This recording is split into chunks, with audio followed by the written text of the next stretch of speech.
Assalamu alaikum. Generally, when people are asked about first cause argument for the existence of God, वो generally horizontal काउजेशन के बारे में सोचते हैं।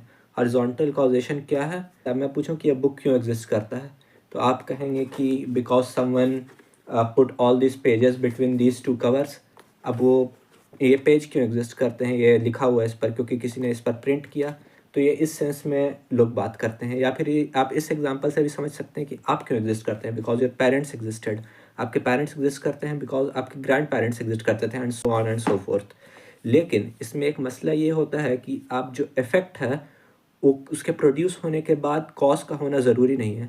मतलब कि इफ़ समवन इज़ अलाइव, उनके पेरेंट्स या ग्रैंड पेरेंट्स ये दुनिया से चले भी जाएँ तो उससे फ़र्क नहीं पड़ता है। अब ये बुक इस बाइंडेड फॉर्म में आ गया, अब जिस मशीन पे हुआ था वो चली भी जाए तो इससे उसका कोई फ़र्क नहीं पड़ता, ये बुक ऐसे ही रहेगी। डोमिनो के इफ़ेक्ट से भी आप इसे समझ सकते हैं कि अगर आप डोमिनोज़ को गिराएं तो अगर आगे वाला डोमिनो गिरना शुरू हो जाए और पीछे ऑलरेडी गिरा हुआ डोमिनो आप हटा ले तो कोई फ़र्क नहीं पड़ता है। इसे पर accidents without a T, not accidents, पर एक्सीडेंट्स कहा जाता है हॉरिजॉन्टल कॉज आर्गूमेंट। एक और तरीका ये सोचने का इसका ये है कि मैं आपसे पूछूं कि ये बुक क्यों एग्जिस्ट करता है यहाँ पर, तो आप कहें because I am holding this with my hands. अगर मेरा हाथ चला जाए या मैं इसे छोड़ दूँ तो ये गिर जाएगा नीचे। अब मेरा हाथ अगर यहाँ पर है तो उसके लिए मेरा बॉडी रिस्पॉन्सिबल है, मेरे बॉडी के बिना हाथ यहाँ पर, इसमें पावर नहीं है कि इस तरह से रह सके। मेरा बॉडी यहाँ पर क्यों है, क्योंकि मैं बेड पर हूँ, और बेड यहाँ पर क्यों है, क्योंकि यहाँ पर फ्लोर है। फ्लोर यहाँ पर क्यों है, मैं थर्ड फ्लोर पे हूँ क्योंकि पिलर्स हैं। अब ये घर यहाँ पर क्यों है, क्योंकि नीचे ज़मीन है। ज़मीन क्यों है, क्योंकि अर्थ है। अर्थ क्यों है, ग्रेविटी से, सन की वजह से होल्ड है, and so on and so for चलता रहेगा। अब यहाँ पर हर वक्त आपको इफेक्ट चाहिए फॉर द कॉज।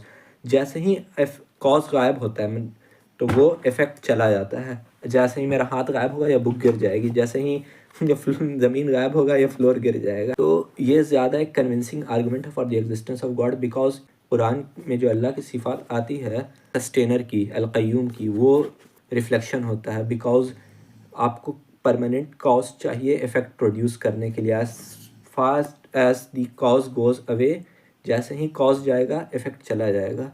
इसे वर्टिकल कॉज आर्गूमेंट या पर से आर्ग्यूमेंट भी कहा जाता है।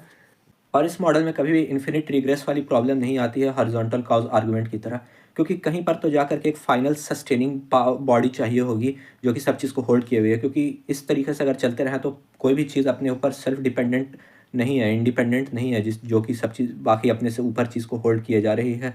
तो इस तरह से इन्फिनिट और रिग्रेस का यहाँ पर सवाल ही पैदा नहीं होता है। अगर आपको ये वीडियो अच्छी लगी हो and for more content like this you can like share and subscribe. जज़ाकल्लाहु खैरन।